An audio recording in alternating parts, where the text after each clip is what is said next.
Waiting for it. My cat jumps to the windowsill and sits there still as a jug.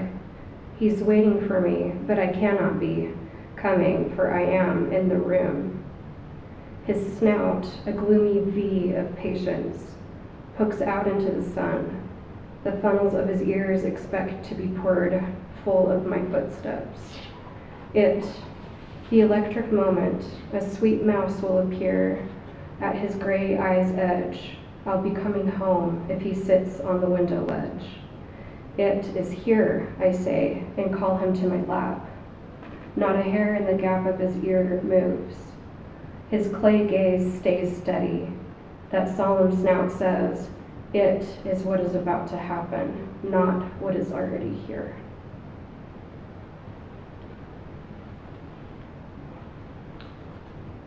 The Buddha's last instruction.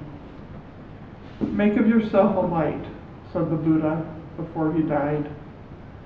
I think of this every morning as the east begins to tear off its many clouds of darkness to send up the first signal, a white fan streaked with pink and violet, even green. An old man, he lay down between two sala trees, and he might have said anything, knowing it was his final hour. The light burns upward, it thickens and settles over the fields. Around him the villagers gathered and stretched forward to listen. Even before the sun itself hangs disattached in the blue air, I am touched everywhere by its ocean of yellow waves. No doubt he thought of everything that had happened in his difficult life. And then I feel the sun itself as it blazes over the hills like a million flowers on fire. Clearly, I'm not needed. Yet I feel myself turning into something of inexplicable value. Slowly, beneath the branches, he raised his head. He looked into the faces of that frightened crowd.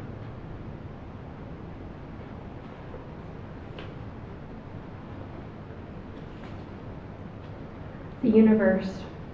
What is it about the universe? The universe about us stretching out. We within our brains, within it, think. We must unspin the laws that spin it.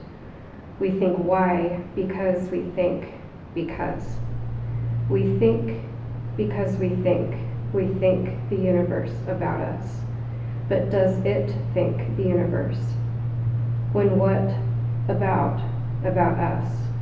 If not, must there be cause in the universe? Must it have laws? And what if the universe is not about us? Then what? What is it about? And what about us?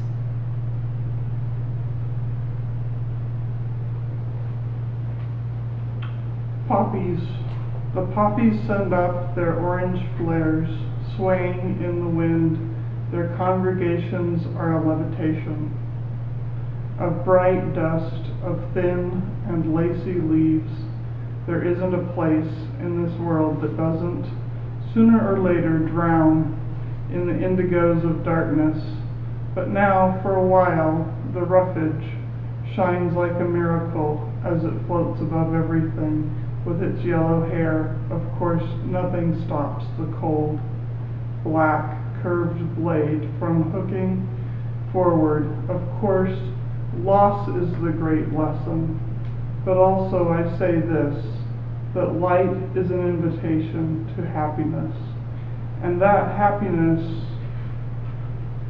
when it's done right, is a kind of holiness, palpable and redemptive, inside the bright fields. Touched by their rough and spongy gold, I am washed and washed in the river of earthly delight. And what are you going to do What can you do about it, deep blue night?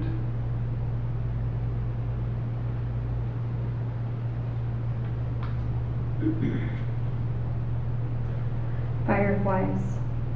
Fireflies throw love winks to their kind on the dark, glow without heat, their day bodies, common beetles. In a planetarium of the mind, sparks lit when logic has gone down, faint in the dawn of intellect. Instinct makes luminous the insect. Ideas anonymous, ordinary mark, that cryptic in daylight crept, can rise an asterisk, astonishing others out. If the secret of the dark be kept, an eagerness in smallest, fiercest hints can scintillate.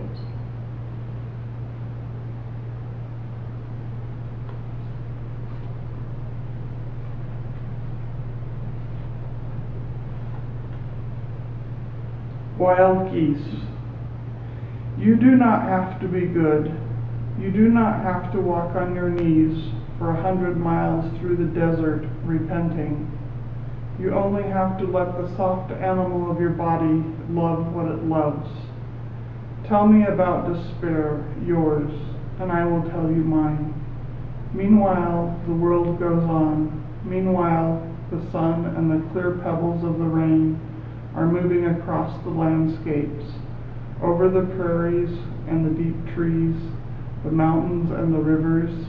Meanwhile, the wild geese, high in the clean blue air, are heading home again.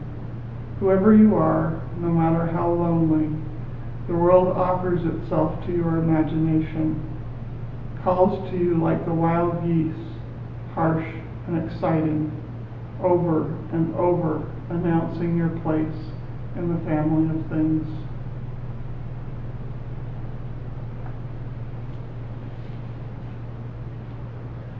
Birthday.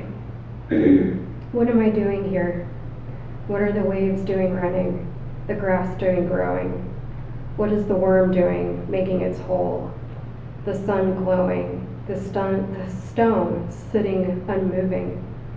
Remove the stone, a shadow is missing. The moon is making its circle, a moth is emerging, a mountain is shifting, a forest is burning, a snake is leaving its skin, a fig tree is bearing. What am I doing here? The waves running and hissing. Dawn is doing its breaking, the grass is growing, the buttercup fills with light. What am I doing? What am I making? What is the stone doing? Making its shadow. The worm is making its hole.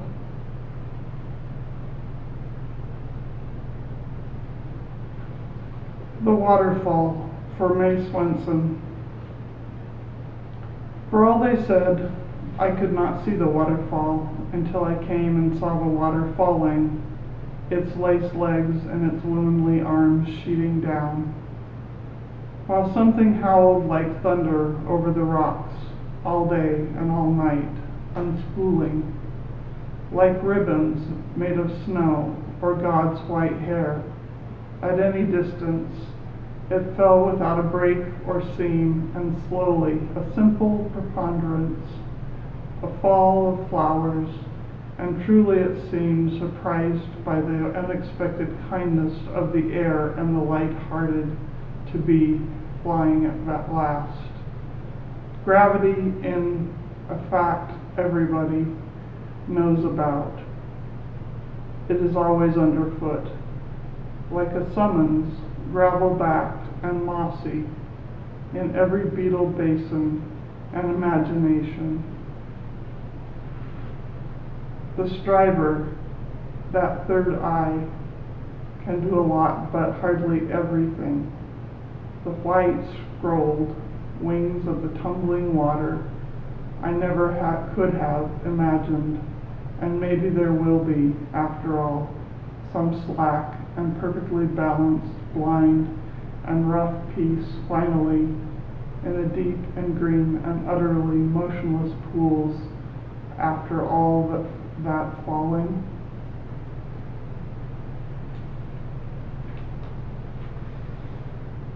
Earth, your dancing place. Beneath heaven's vault, remember always walking through halls of cloud, down aisles of sunlight, or through high hedges of the green rain. Walk in the world high-heeled with swirl of cape, hand at the sword hilt of your pride. Keep a tall throat.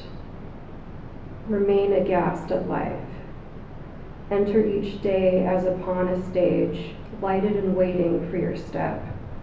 Crave upwards as flame. Have keenness in the nostril. Give your eyes to agony or rapture.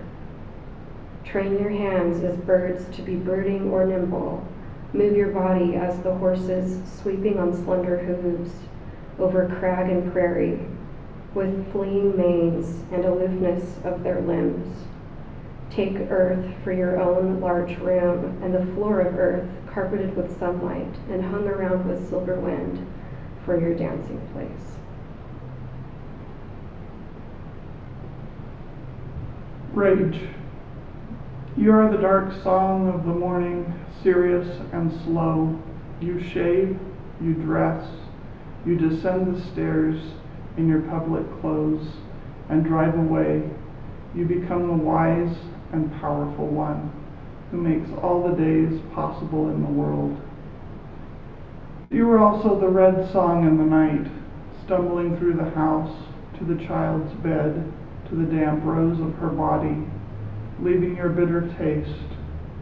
And forever those nights snarl, the delicate machinery of the days.